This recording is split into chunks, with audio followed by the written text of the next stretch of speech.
So get this, we're diving into some serious music industry drama today. Oh, yeah, this is going to be good. Yeah, it's Drake versus his own record label, Universal Music Group. Yep, UMG. UMG, we're talking accusations of like bot manipulation, a rivalry with Kendrick Lamar. Even Siri's caught in the crossfire. Ooh, wow. Yeah, we're looking at this from all angles, and we're going to pull some insights from this YouTube video that breaks down like a legal filing. Yeah, let's get into it. So basically, Drake's legal team is saying that UMG artificially inflated the popularity of this Kendrick Lamar song called Not Like Us. Right. Using bot payola, you name it, shady tactics. Okay, so I actually think it's interesting that Drake isn't going straight for a lawsuit here. Yeah, what's going on with that? Well, he filed something called a pre-action petition. Okay, a pre-action petition. Yeah. What is that? So it's basically like a legal sneak peek, but with teeth. Ooh. It's a feature of New York law that lets Drake force UMG to, like, disclose information. Oh, so he's kind of getting ahead of it. Right, exactly. Before he, like, officially files a full-blown lawsuit. Okay. So he can gather evidence and build a stronger case. You know, so it's show me what you got before it gets real. Exactly, yeah. I like it strategic. And what Drake is alleging is some serious stuff. Like I said, like using bots payola, all this stuff to manipulate a song's success. Yeah. I mean, that's huge. For those of us who aren't like, you know, music industry insiders. Sure. Can you break down payola? Yeah, so payola is essentially bribing someone to promote or play a song. Okay. So it could be giving money or gifts to radio stations, to DJs, even to streaming services to favor a certain track. Gotcha. Yeah, and this has been a controversial practice for decades, and in a lot of cases, it's illegal. So Drake's saying UMG was doing this to boost Kendrick's song, but why would they do that? Well, the YouTube video we're looking at suggests it might be tied to some internal stuff at UMG. Like what? Specifically, their subsidiary Interscope Records. And the video claims that execs there had, like, financial incentives to make Kendrick's song a huge hit. Interesting. Yeah, it could, like, potentially boost the value of his entire catalog. So it's all about the money. Seems that way, right? Yeah. The YouTube video even highlights specific examples of how UMG allegedly went about this whole scheme. Okay, like what? Like offering Spotify ridiculously low licensing rates to get them to push Not Like Us harder. Paying influencers to hype it up on social media, and even creating an army of bots. Oh my gosh. To artificially inflate the song's streaming numbers. Okay, so that's starting to paint a pretty crazy picture here. But wouldn't UMG have like a strong defense for all of this? Of course. Like promoting their artists is literally their job, right? Totally. They would definitely argue that. Right. But Drake's legal team is bringing out the big guns. What do you mean? They're invoking the RDO Act. The RECO Act? No, I've heard of that. Yeah. But it's usually organized crime, right? Right, exactly. It stands for Racketeer Influence and Corrupt Organizations Act. All right. It's a federal law to prosecute criminal organizations involved in racketeering and conspiracy. Okay, so how does that apply to like a music industry beef? Well, by invoking ICAM, Drake's team is essentially claiming that UMG was engaged in a pattern of illegal activity for financial gain.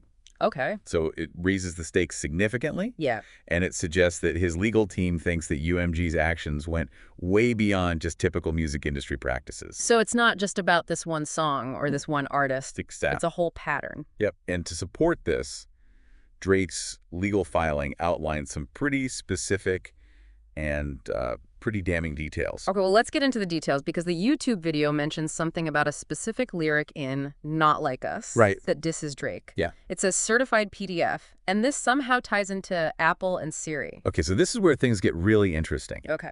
Drake's filing alleges that UMG even got Apple involved. Yeah, they paid them to have Siri misdirect users who were searching for Drake's album, Certified Lover Boy. Oh my gosh. To Not Like Us instead. Wow. So essentially manipulating Siri to promote Kendrick's song at Drake's expense. Hold on. So they're saying Siri was part of this whole scheme. That's the allegation. But wouldn't Apple be named as a defendant in the lawsuit then?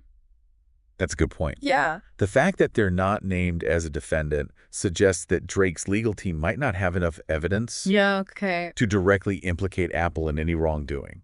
Okay. You know, it could be a strategic move. Right. Or maybe the Siri allegation is more of a sideshow to the main event. Interesting. Okay, so there's another piece to this puzzle, right? Something about UMG allegedly firing staff that were loyal to Drake. Yeah, the YouTube video mentions that the allegation is that UMG fired these staffers to cover up their shady dealings. Oh my gosh. And silence anyone who might speak out against them. Wow. If that's true, it raises serious ethical questions about corporate loyalty and the lengths a company might go to protect their interests. It's starting to sound like a corporate thriller movie. I know, right? All these twists and turns, and we're just getting started. We've only scratched the surface. Oh my gosh. The deeper we dive into this case, the more questions it raises about the music industry, technology, the ethics of it all. Well, I am hooked. This is getting juicy. What else have we got? So before we jump into the next layer of all this, you got to remember that the music industry is like a super complex web of relationships, competing interests. You've got artists, labels, streaming platforms, even voice assistants like we talked about with Siri, all playing a role. It's crazy how interconnected it all is. Yeah. And with so much money and influence at stake, it's no surprise that things can get messy. Right. But the big question for me is, did this whole scheme actually work? Oh, yeah. Like, did it actually hurt Drake's success? That's the million-dollar question. The YouTube video mentions that Drake's attorneys are claiming that UMG's actions caused him financial harm. Okay. But it's tough to say for sure without seeing the detailed streaming data and financial records. Yeah, I imagine proving that kind of causation in court is a real challenge. Totally. It's not like we can, interrogate the bots and be like, hey, how many times did you stream? Not like us. Exactly. It's more about establishing a clear pattern of, suspicious activity. Okay. That aligns with UMG's alleged motives. Right. And that's where those specific examples from the filing are so crucial. Yeah. The details about Spotify's discounted licensing rates for Not Like Us, the influencer payments, even the Siri manipulation, they all contribute to this bigger picture. It's like a puzzle. You're piecing together these seemingly unrelated events to see if they form a picture of wrongdoing. Precisely. Yeah. And that's what the courts will have to do if this goes to trial. Yeah. They'll have to weigh the evidence, consider expert testimony, and decide if Drake's claims are valid. So let's say, hypothetically, Drake wins this case. Okay. What kind of impact could this have on the music industry as a whole? Oh, it could be a game changer. Really? A victory for Drake could set a major precedent for how artists interact with their labels. Okay. Especially in the age of streaming. Yeah. It could also lead to more scrutiny of streaming platforms and their algorithms. Interesting. And prompt a deeper conversation about transparency and fairness. So you're saying this could potentially shift the balance of power? It's possible. Imagine if more artists start demanding greater control over how their music is promoted and distributed online. Right. This case could embolden them to push back against what they see as unfair practices. Yeah, that's exciting to think about, all the potential ripple effects. But beyond the legal ramifications, this whole saga raises some serious ethical questions about the music industry. Totally. Where do we draw the line between legitimate marketing and just flat-out deception? That's the question. How much manipulation is acceptable in the pursuit of success? Yeah.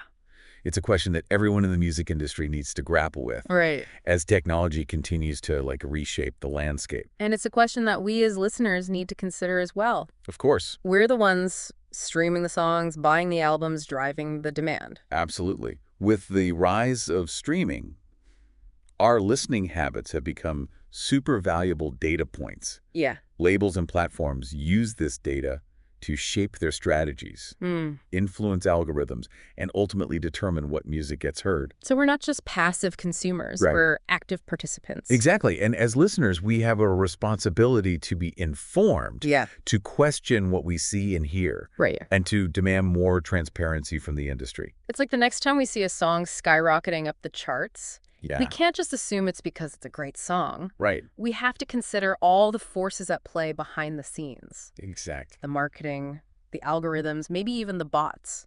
It's like a whole new level of awareness. It's about developing a critical ear, not just for the music itself, but for the industry that produces and promotes it. Man, it's a wild world out there. In this case, it feels like it could really shake things up. Yeah, for sure. Any predictions on how it all might play out? Oh, it's tough to say for sure. Right. But one thing's clear. This case, it has the potential to be a landmark decision. Okay. It could reshape the relationship between artists and labels. and force a much-needed conversation about transparency in the industry. Right. Whether Drake wins or loses, Yeah.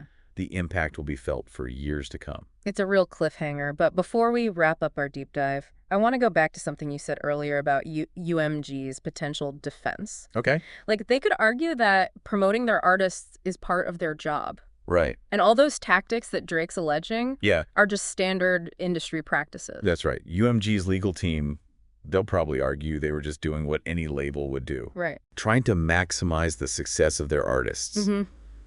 They might say that those tactics Drake's calling manipulation are actually common marketing strategies. Okay, but where's the line then? Right. That's what's going to be interesting to see. Yeah. How the court interprets those strategies. Where is the line between aggressive marketing and outright deception? That's a tough one, and that line is becoming increasingly blurred. Oh, yeah. In the digital age, right? For sure. With algorithms, streaming data, and sophisticated marketing tools. Yeah. It's getting harder and harder to tell what's organic and what's manufactured. Which brings us back to us, the listeners. Yeah. We have to be more discerning, more aware of the forces shaping our tastes. I agree. This case should be a wake-up call. Yeah. For all of us to become more critical consumers of music. Mm-hmm. Don't just accept what you see on the charts or what the algorithms feed you. Right. Dig deeper. Explore different artists. Question the narratives I love it. that are being presented. This whole deep dive has been a real eye-opener for me. I'm definitely going to be looking at the music industry with a more critical eye from now on. And that's what we hope for with these deep dives, to encourage critical thinking, to give you the information and the insights you need to form your own opinions. Well said. We've given you the breakdown. Now it's up to you to keep digging, stay informed, and maybe even challenge the status quo. That's it. Thanks for joining us on this deep dive into this complex world of Drake versus UMG. And remember, as this case continues to unfold, ask yourself, in the age of algorithms and streaming, what is fair play in the music industry? What do you think? Yeah. That's a great question to ponder. Keep those ears open and those minds engaged, because there's always more to discover. Always. Until next time.